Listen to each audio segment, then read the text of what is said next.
Hi! So today I'm going to be doing the 7 deadly sins tag. And no, nobody tagged me in particular because I have no friends. But hey, what's life if you don't live on the edge every now and again and do your own thing? If something's there and you want it, you just gotta take it. So here I am, taking it. I just wanted to thank all my new subscribers. I am really excited that we are here for each other and we're starting this booktube adventure together. So hello, welcome. I'm excited to get to know you better. So the first sin, I guess you could say, is greed. The question is, what is your most expensive book? So at first I was going to say that it was my student study Bible, but then I realized I had this little guy on my shelf. Who is the Greatest, Elvis or the Beatles? By Mike Shellens and Bill Slater. Yeah, if you can't tell, this was a textbook. And it ran for $180. Yeah, this little guy was quite expensive, to say the least. So there we go. And then the question goes on to say, what is your least expensive book? That would have to be Marley and Me. Oop, covering up the title, by John Grogan. I actually got this at Goodwill on a Saturday, and I think it was 50 cents, normally 99 cents. I don't know, it was on sale. So the next sin is wrath, and I feel really awkward saying that.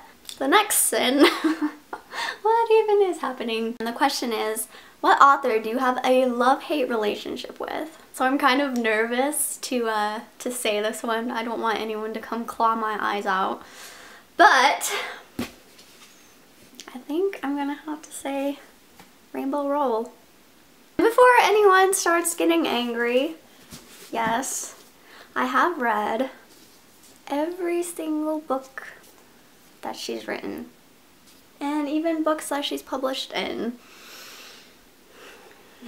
Now let me explain. I love Rainbow Rowell because she's a great writer.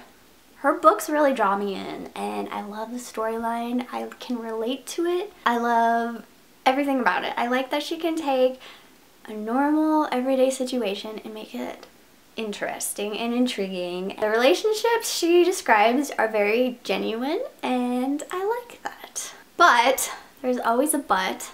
The hate part about her are her characters. I'm sorry. I feel like she almost tries too hard to make them awkward. I mean, there's an awkward and a nerdy that I can get behind and that I'm totally into. Like, I love awkward, nerdy characters. But Rainbow Rowell's characters, they're almost so awkward and so nerdy that it's not really genuine. Oh, I'm sorry. I know people may disagree and they may love them and relate to them completely. That's awesome. But for me, sometimes I just roll my eyes when I read her characters and the things they say. So an example of awkward characters are seen in Fangirl that I just could not get over is Levi and the way he's described. Like, one time Kath goes on to say that she would make an honest woman out of Levi's chin, and I was just like, what? Did that really happen? I don't know. I mean, I know some people will like that and that's cool, but her characters kind of just aren't for me, and that's why I have a love-hate relationship with Rainbow Rowell. So the next sin is gluttony, and the question is, what book have you deliciously devoured over and over again with no shame? So I thought this question would be really easy to answer, but then I realized the last part of the question says, with no shame. And girl, I got a lot of shame. Like, I kid you not, I probably read Twilight 10 times. Yeah. But with no shame, here we go. I'm going to have to say Along for the Ride by Sarah Dessen. I don't know what it is about this book. I mean, Sarah Dessen's books are kind of all the same. Let's face it. Girl falls in love with guy, conflict, they break up and then get back together.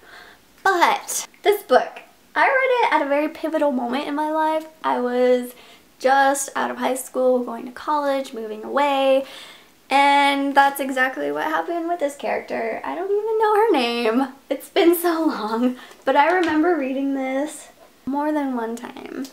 Actually, I think she has a really weird name. No, it's just Auden. Auden.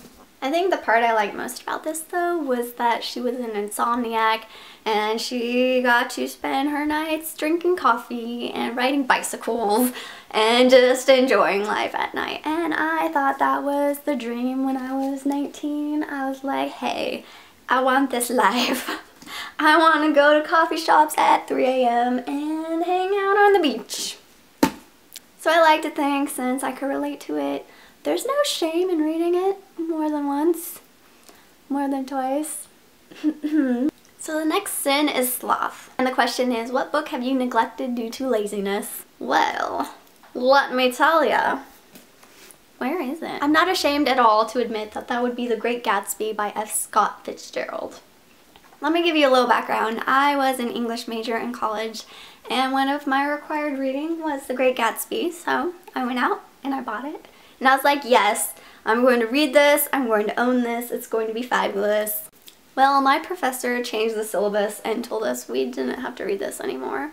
So, I still haven't read it, and that was 2 years ago. It's not that I have no interest in reading this, because I do. I eventually want to read this book. But for me, and it may not be the same for everyone, but for me, reading classics takes a lot of effort because it's not just cut and dry reading like most contemporary novels are. And because it takes a lot of time and effort, it takes a lot of motivation to start. Okay, confession time, I don't just pick up classics. I mean, I have a lot and I love classics, but would I just pick this up to read it? No, I have to force myself to, so that's why I'm lazy. So the next sin is pride. And the question is, what book do you talk about most to sound like a very intellectual reader? I mean, I don't try to sound intelligent. I don't want to come off as pretentious or anything. But, I mean, I guess if I were to try to impress someone, it'd be classics that I mentioned. But that's only because I had to study them in college. So that's why I know a lot about them, because my teachers drilled it into my brain, so I don't like this question. Okay, moving on. So the next sin is lust. And the question is, what attributes do you find most attractive in male and female characters? I don't know if they're asking attractive as in like, are you attracted to these characters? Because I feel like that ship has sailed a long time ago. I mean, as a teenager, I was like, hey, this guy's pretty great.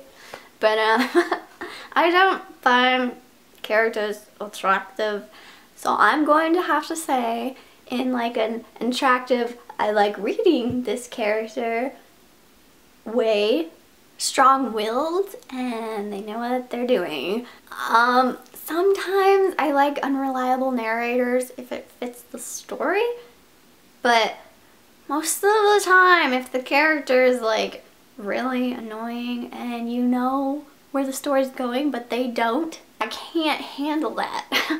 I want my characters to be very driven and maybe one step ahead of me. I wouldn't say I have a specific like female trait I like or a male trait I like. I just like characters that go after what they want. I hate pretentious characters. I cannot stand that. But I do like characters that are very, I don't know the word, very driven by what they're thinking as opposed to just action, action, action. I like hearing the inside of their mind and their thought process. I tend to enjoy books that are first-person narrative. That way we can understand what they're thinking, not just what they're doing. That was a long-winded answer. So the last sin is envy. The question is, what book would you most like to receive as a gift? And that, honestly, any. I love books and I love to be given books, so any. Alright, that's it for today. Thank you for watching and happy reading!